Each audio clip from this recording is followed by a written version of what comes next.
What's up, guys? It's Corey from Kaneki Guru 9000, and it's time for a second season of Tokyo Ghoul. One of the anime hits of 2014 is returning, and this new season just opened up with a bang. This episode right here was fantastic. It is interesting to note that this brand new sequel is actually called Tokyo Ghoul Route A. I guess we're getting all mathematical in this brand new version of the series, although this was not a boring episode. It was pretty much just full, raw action, and it immediately picks up from where they left off in the last season.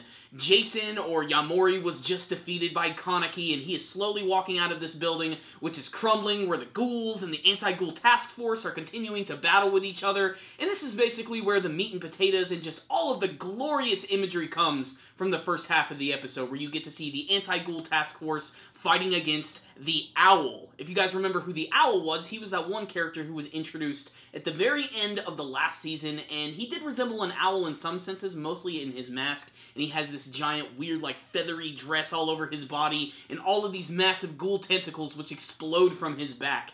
And my theory is that this guy is actually the owner of the coffee shop, and that's only because he has the same hair as him, he has an older sounding voice, and we haven't really seen what he's up to, and he was shown without his costume for a split second in this week's episode, and that might have been our very first clue as to who the Owl is. But the opponents he's fighting against are great! It's the Anti-Ghoul Task Force, and we've already seen that they have their King K weapons, which are like the weapons which are made from the body parts of ghouls, but they actually have these armor pieces which can actually go all over their bodies, and they can even go into like Super Saiyan mode and go all crazy. They have these big ghoul weapons, and they have this really great battle with the Owl, which has some amazing fighting choreography, and really just gets the blood pumping. But there's even another battle going on with all the people from Onteku, from the actual coffee shop, going up against some of the other members of the Aogiri group.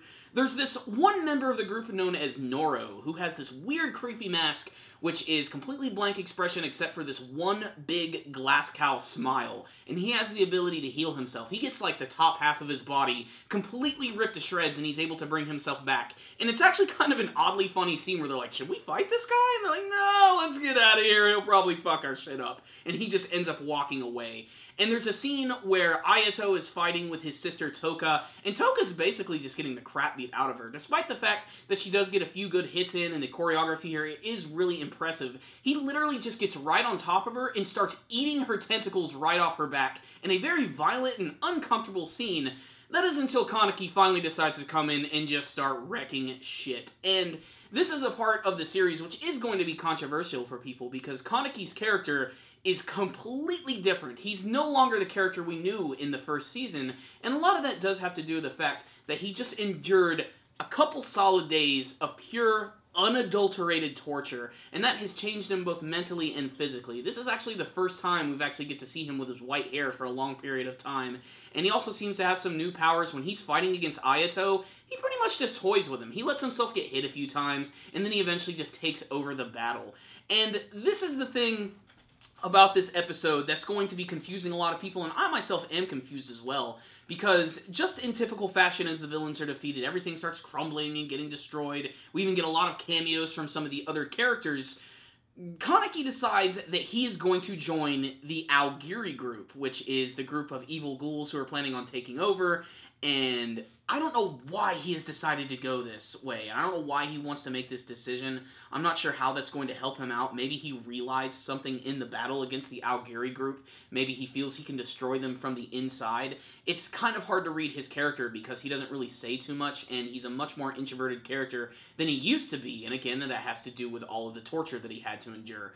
But his actual, like, fighting skills are just so much better. The scene, as soon as he walks outside and you see that he's about to confront Ayato, you know he's just completely screwed. And he could have killed him there. Like, any second, he could have done it. But luckily, Ayato was saved by his good buddy Noro, and you can even see at the end of the episode, there's this one scene where he walks back to all of the destruction, and he's confronted by that one member of the Aogiri group, who's that one little girl who's wearing a red hood, and she has her face all bandaged up. And she doesn't even say anything to Kaneki, and they seem like they have a really tense confrontation. And then the next thing you know, he's joining the Aogiri group in a brand new outfit. Toka's like, what the shit is going on? And that's the end of this week's episode, which completely blew my mind because of how exciting it was. The actual choreography of the battles was really impressive, so much so that I actually enjoyed the action in this episode alone more than the stuff that I saw in the first season. It was a great preview of things to come.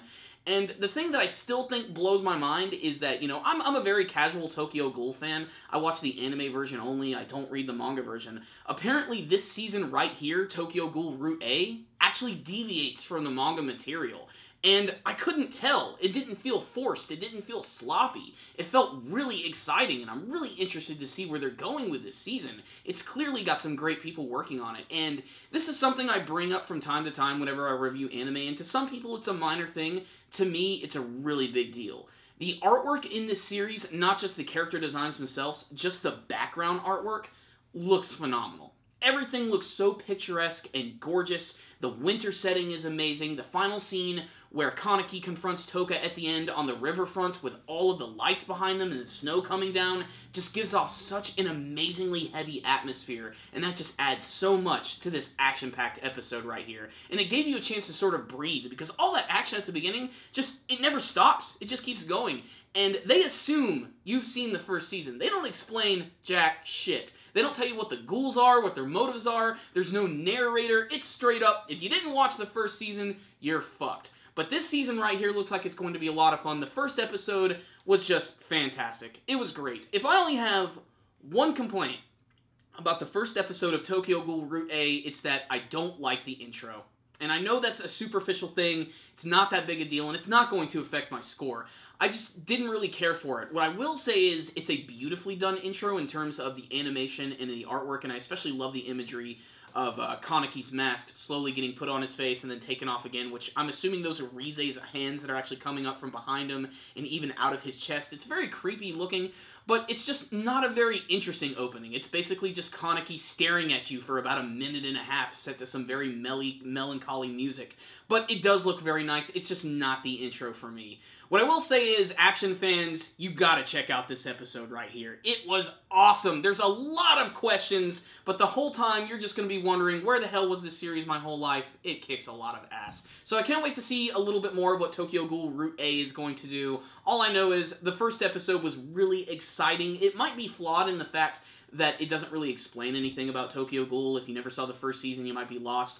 But despite that, it's a great continuation of the first season, and it looks like the quality is still going to be there, and I can't wait to see what all of these crazy characters are going to do. A lot of them are returning. There's a lot of new characters. Kaneki's joining the evil bad guys group. What's going to happen in Tokyo Ghoul Route A? We're just going to have to watch and find out. So I'm giving the very first episode of Tokyo Ghoul Route A 5 out of 5. I really, really liked it. Despite the fact that I didn't care for the intro, everything else completely kept entertaining me, and I was just gasping at the end of the episode on the realization that Kaneki is going to be joining the Aogiri group. So check it out, fans of the Tokyo Ghoul anime series, and even if you're a fan of the manga version, give this one a watch. You might see something you like. So check it out, guys. Really badass first episode. Thank you guys again for watching. If you liked this video, please give it a thumbs up. And before you guys leave, please tell me what you thought about the very first episode of Tokyo Ghoul Route A in the comments section below. Did you love all the action scenes? Are confused about what's going on? Are you mad about it deviating from the manga material?